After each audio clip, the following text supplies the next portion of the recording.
Olá, boa noite. Meu nome é Fernanda. Vamos elevar o nosso pensamento ao nosso Mestre Jesus, né? Agradecer mais essa oportunidade de hoje, de estarmos reunidos aqui em mais uma aula, né? Com toda a proteção da espiritualidade e o auxílio do nosso Mestre Ubiratã. Vamos começar a nossa aula? Nossa aula vai falar hoje sobre a ação dos espíritos sobre a matéria, aula 19, tá? E ela começa assim: numa época tão positiva como a de hoje, né, em que todos nós, todas as pessoas fazem parte, né, e fazem questão de se estar inteirada, né, sobre tudo que fala sobre espiritismo, sobre manifestações, né, não há mais uma ignorância dessa natureza dos espíritos. E pelos meios, né, de quais eles se comunicam, como eles podem se manifestar-se, né? Hoje, para o homem, essa realidade está sendo muito bem documentada por uma tecnologia das transcomunicações eletrônicas. E estamos cada vez mais adquirindo esse conhecimento através de estudos, pesquisas, orientações. Mas para nós espíritas, essas manifestações nada mais apresentam de surpreendente, né? Mas sim, que elas entram numa ordem de fatos naturais, né? E começa fazendo uma definição aqui do espírito. Que o espírito, ele é um ser definido, limitado e circunscrito. Que ele tem um limite na matéria, né? E como um princípio inteligente que ele tanto pode viver encarnado como desencarnado. Quando ele deixa o seu corpo físico, ou seja, a matéria, por uma ocasião de morte, ele conserva a sua individualidade e tem a consciência do seu eu. Ou seja, a partir desse momento que há o desencarne da Fernanda, o meu espírito vai continuar sendo a Fernanda. Não é porque eu desencarnei, eu vou ser outra pessoa. Não, eu vou ser a Fernanda até o momento. Porque cada espírito, ele é individual e ele tem ali como se fosse o seu código genético, né? Ele não deixa de ser quem ele era aqui na Terra. A morte não é a destruição de tudo, né?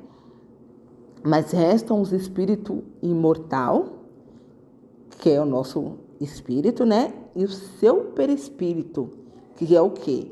Que é o nosso corpo espiritual. Estamos sendo apenas libertos do nosso corpo físico. Tem alguns que conservam a sua forma humana. Alguns espíritos, ele conserva a sua forma humana, geralmente a da sua última reencarnação, sendo, portanto, os espíritos seres semelhantes aos encarnados. Ou seja, não é diferente, nós encarnados somos essa pessoa e desencarnado também. O que muda é o quê? Não temos mais o corpo e nem as vestes do outro lado, continua sendo a mesma coisa. O perispírito, por suas propriedades, ele se dilata, ele se contrai e ele se transforma e presta todas as modificações segundo a sua vontade.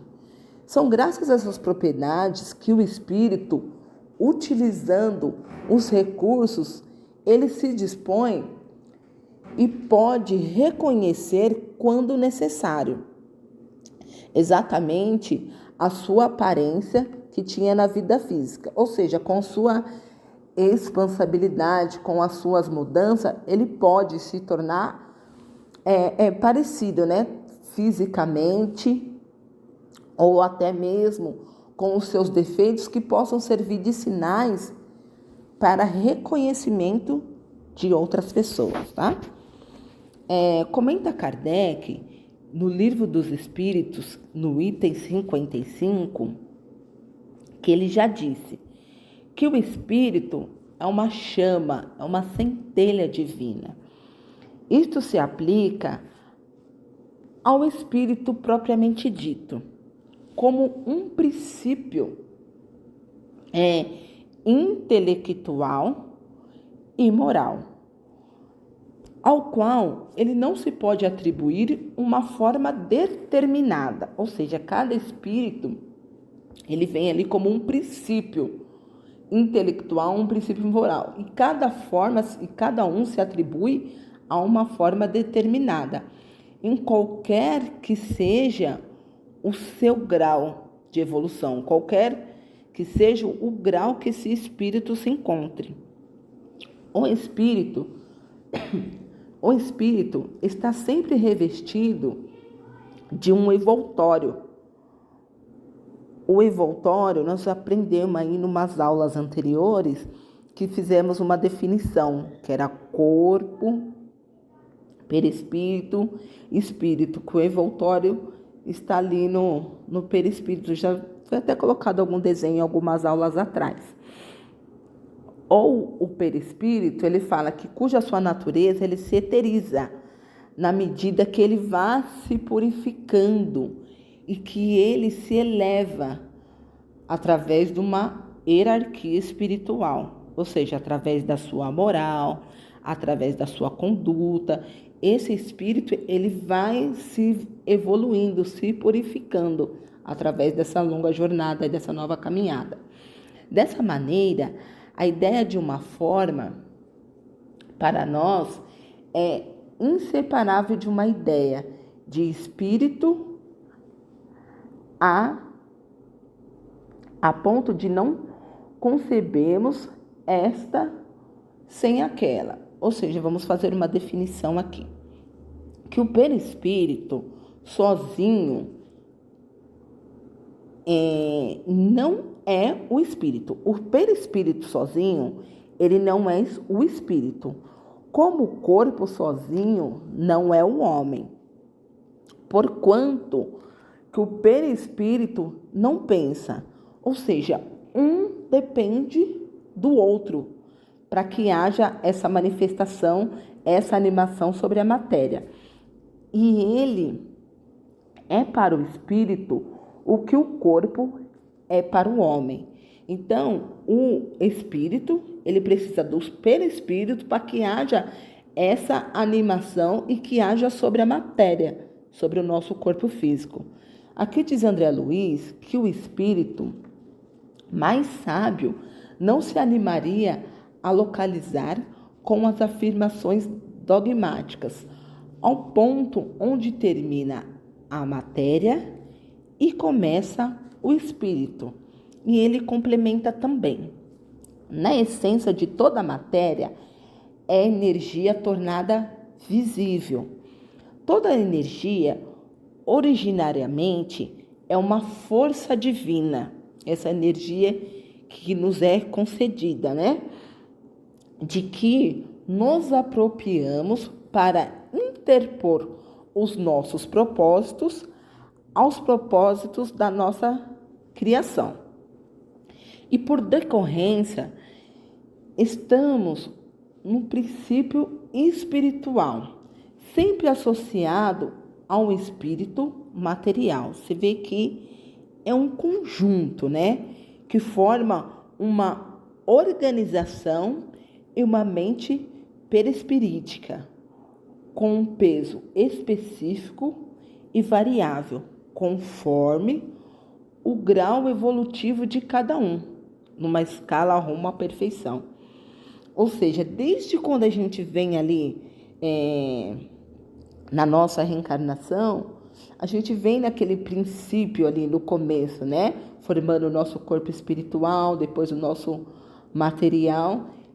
E cada um, o espírito individual, cada um no seu grau evolutivo, com amor, rumo à escala da perfeição, né? o espírito, portanto, ele precisa da matéria para agir sobre a matéria. E essa ação se faz através dos fluidos. E o espírito, ele atua, o espírito ele atua sobre a matéria. E aqui ele cita alguns exemplos pelas vontades, né? Aqui, desculpa, pulei um pedacinho aqui. Com os espíritos, ele pode agir sobre a matéria. E essa ação se faz através dos fluidos, como todas as suas variáveis propriedades, principalmente pela expansibilidade e pela penetrabilidade. Isso nós aprendemos em umas aulas anteriores aí, na aula falando do perispírito, que ele fala da expansibilidade, que é uma chave para a explicação das alterações dos efeitos psicológicos, fisiológicos e patológicos que os encarnados refletem. E a penetrabilidade é a possibilidade de que tem o espírito de entrar em qualquer ambiente ou local ou sair depois, que o mundo material não lhe apresenta obstáculos de nenhuma espécie. E aqui ele faz algumas colocações. Que o espírito atua sobre a matéria pelo impulso de sua vida e pelos conhecimentos já adquiridos. Nessa ordem dos fatos é que o espiritismo vem explicar a causa das suas manifestações. Aqui no livro ele dá um exemplo aqui, né? Resumo no plano humano, pode-se anotar as principais ações dos espíritos que atuam sobre a matéria. Aqui ele fala que tem no livro dos espíritos. Deixa eu achar aqui. No livro dos espíritos, no capítulo 4, que ele vem falando sobre o princípio vital. Na questão 63, que ele coloca assim: é uma outra coisa. A vida é um efeito produzido pela ação de um agente sobre a matéria. Esse agente, sem a matéria, não é a vida. Da mesma forma que a matéria não pode viver sem esse agente. Ele dá a vida a todos os seres que o absorvem e assimilam. Aqui na apostila tem, né? Ele dá itens como A, B, C e D. Aqui no item A, que é complementação desse princípio vital aqui no livro dos Espíritos, que imprime a vitalidade ao corpo, sustentado sua organização como instrumento de ação, que nem falou aqui no livro. Um agente da matéria não é vida sem o outro, da mesma forma que a matéria não pode viver sem o agente, em qualquer nível de sua fase evolutiva. Porém, é certo que o espírito sustenta a matéria. Também é certo que a matéria animalizada lhe auxilia ao desenvolvimento. E são exemplos tantos quanto a absorção e assimilação de fluidos ou a transmissão de seu fluido vital para o indivíduo. Ele irradia as suas próprias características em razão da sua corrente mental, que lhe nasce das profundezas da alma, formando ao seu redor um campo áurico específico ou uma túnica de forças eletromagnéticas, como diz André Luiz. Tem no mecanismo da mediunidade, tá? No capítulo 15. E ele completa ainda que é o mesmo autor, onde há um pensamento, há correntes mentais. E onde há correntes mentais, existe associação.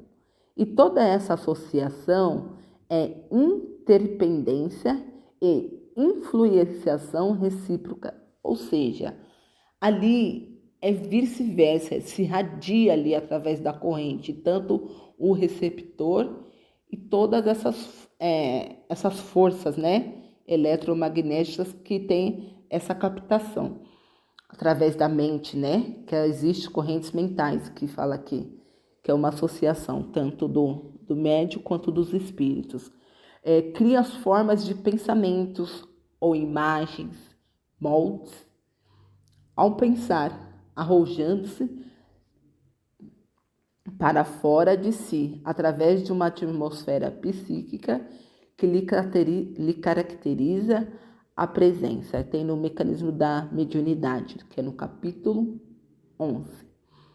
E aqui no finalzinho, fala que produz fenômenos mediúnicos, né? De efeitos físicos, manipulando os fluidos retirados do médium, que é no livro dos médiuns, no capítulo 5, no item 98. Deixa eu ler um trechinho aqui. Fala que é indispensável, para obter fenômenos dessa ordem, dispor de médiuns que chamarei de sensitivos, ou seja, dotados no mais alto grau de faculdades medianímicas, de expansão e de penetrabilidade. Porque o sistema nervoso desses médiuns, facilmente excitável por meio de certas vibrações, projeta profundamente ao seu redor os fluidos animalizados. Esse tema é bem longo, assim. Tem no livro, se vocês puderem estar complementando a aula, tem no livro dos espíritos, tem no livro dos médios, e tem uns capítulos também no livro No Mecanismo da Mediunidade. Se vocês tiverem alguma dúvida, vocês podem estar colocando aqui no grupo, tá? Pra gente tirar alguma dúvida de vocês, tá bom? Era isso que eu queria passar para vocês. Espero que deu para entender, espero que esteja bem explicado. Se não tiver, vocês podem chamar a gente, tá bom? Que nós estamos aqui à disposição de vocês. Uma boa noite, fiquem com Deus.